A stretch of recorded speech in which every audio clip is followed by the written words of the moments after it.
Hey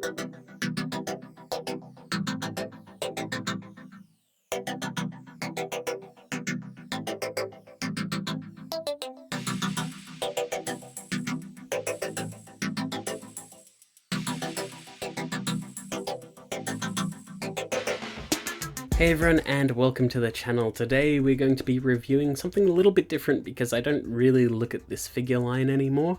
But today we are looking at the Figma Samus Aran from Metroid Dread. Now, I've been looking forward to this figure for a while because while I have my issues with the Figma line in general, it doesn't mean they can't make a good figure. And from their track record of previous game characters, and in particular the Metroid series, these are some of the absolute best posable figures you can get and the best representations of Samus. Metroid Dread is a absolutely fantastic game, interesting armor design and style and coloring, and I think it would work really, really well with a posable figure, and it would really stand out among other Samuses. And also, it's just nice to have Metroid stuff because Metroid doesn't get that much. This is a premium looking box. It even comes in a slipcase, and it just looks really, really nice. I haven't had a Figma in a long time, but I know that they don't use this box style that often, but I do think it's nice that they did it for something like this. And I just really like the nice premium looking black. It's got a bunch of promo images on the back and just looks clean and nice. But taking away that sleeve, we get a bit more of a standard Figma box. It has the same promo images on the back, but in a different order, which is a bit weird. But we get a nice window into the front of the figure, and you can see how nice it looks. It's a very sort of clean package. There aren't a lot of things that you can see from that base window, but Samus also doesn't usually come with a lot of accessories, just usually what she needs. So, taking the figure out of the box, you can see here is the whole package. It's Samus, a morph ball, a rocket, I believe that was the rocket arm, and a magnetic plate to put her on so she can hang off of walls. And that's all you see from here. On the back there are the stand and some additional hands, but it is overall a pretty light package. Now, this is one of the more expensive Figmas in recent memory, but I haven't collected Figma in a while, but they're going for close to like 200 Australian dollars on average lately, which really bothers me, which is the whole reason why I swapped to SH Figuarts, because while there are very expensive Figuarts, especially in the aftermarket, the standard price of a Figuarts is way better than the standard price of a Figma, and I do feel like SH Figuarts, for the lines that they do choose, try and get the characters way more accurate than what Figma does, or they sacrifice some aesthetics for making a better figure. Case in point, the Figma Chainsaw Man versus the SH Figuarts Chainsaw Man. They went for a cheaper price point to have just the transformed chainsaw version, but he looked way better. The proportions were a little bit off, but it made a better posable figure and a more actiony, fun figure. It had better detail, better blood. I mean, it had blood on it, the Figma didn't, and it just looked nice. The Figma had way more options and accessories, and a way higher price point, but I don't think it looked nearly as good or as much fun to play with. So I sort of stopped collecting Figma for a while because of that sort of price difference, and also that I liked the IPs that SH Figuarts had, like Dragon Ball Z, One Piece, and Naruto. But it doesn't mean that I've completely stopped the Figma brand, it's just that nothing really excites me that much, except when they do Metroid. First up, Samus looks amazing in the Dread outfit. I really, really like the style. It looks way different to the standard Samus that we get most of the time. And it's a nice little blend between sort of more modern various suits and the Metroid Fusion outfit. And I think it looks really, really good.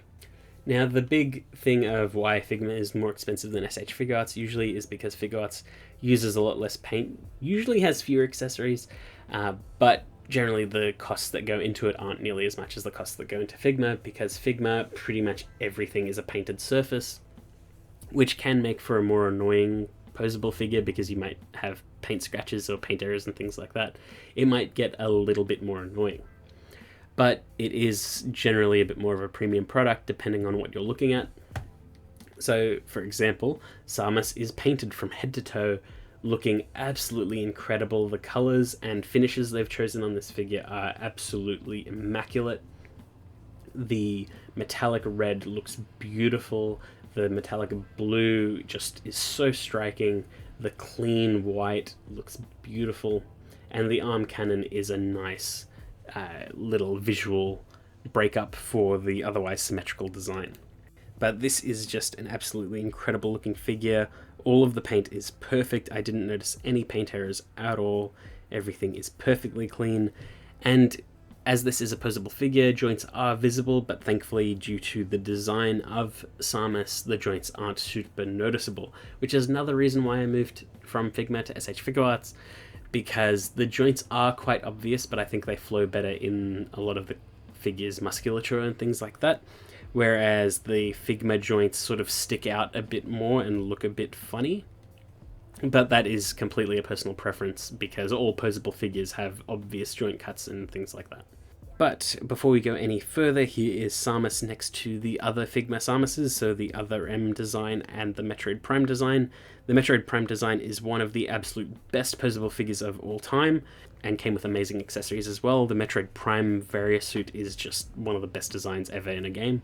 And the other M design is nice and sleek and looks really, really good as well. I know a lot of people don't like it that much, but I think it looks really, really good. It is a very classic Samus look. And here they are next to a 1144 Gundam. This is the Aerial Gundam, so you can see how they would stack against other Figmas and other figures of that same sort of size. So, posability on the Figma Samus. So she's got a ball joint at the head. It is a little bit restrictive due to the way the head is built. So you can move side to side and up and down okay. The up's good, down's not so good. There's a ball joint in the torso, which is very free. And I like it quite a bit, so she can look down and up quite far with the ab crunch. The arms can move out that far without any extra assistance. The shoulder pads move out of the way for that, which is nice. It's a little bit like how SH Figuarts do shoulders, where they just sort of have a ball joint connected to the shoulder and you can move it around.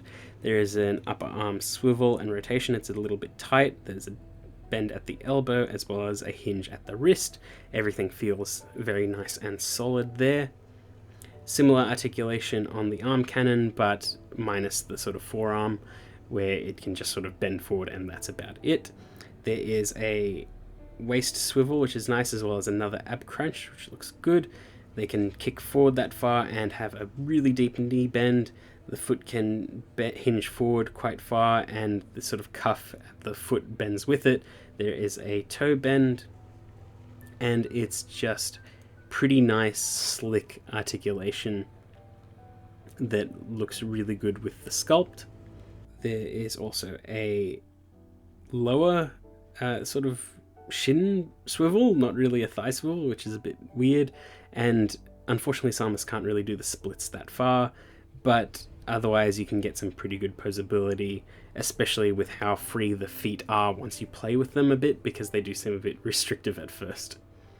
There's also an amazing butterfly joint in the arms, again very similar to what SH Figuarts do with the Dragon Ball line.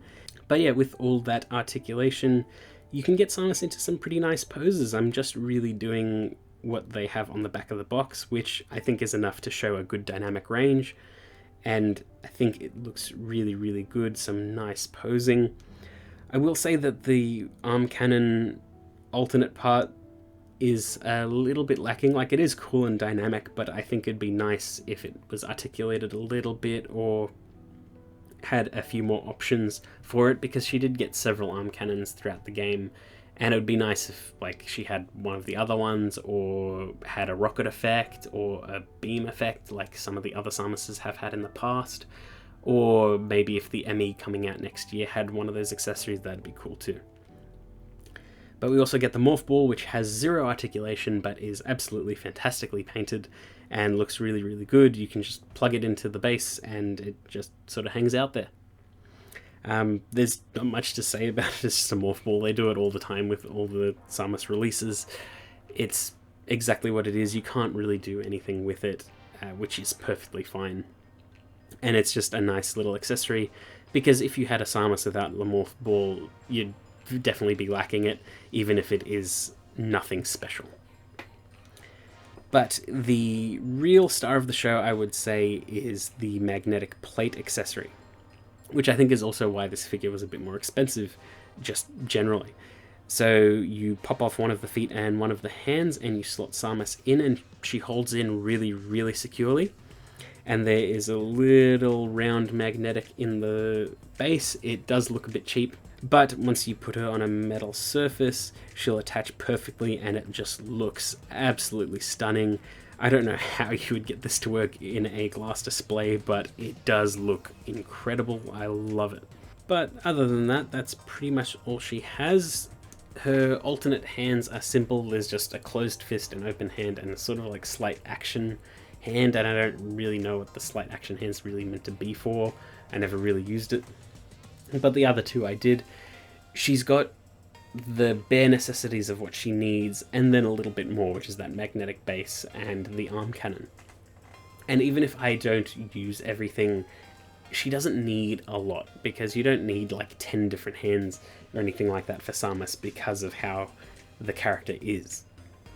So you just need to have the right accessories to fit her, and that's effectively what we've got here. Again, some effect parts would be nice for the arm cannon, but I can live without it. It's fine. The magnetic part is really cool, but the figure itself is so solidly made and so perfectly painted that I think it more than makes up for any lack of accessories or extra articulation. I think it does everything it needs to do, looks absolutely fantastic. There's a reason why it like pre-sold out, and then they had to do like a second run of pre-orders within like a month, because it's just so freakishly good, and it's been so long since we've had a Samus Figma that we almost forget how good these figures are, or how good Figma can be when they really pull out all the stops.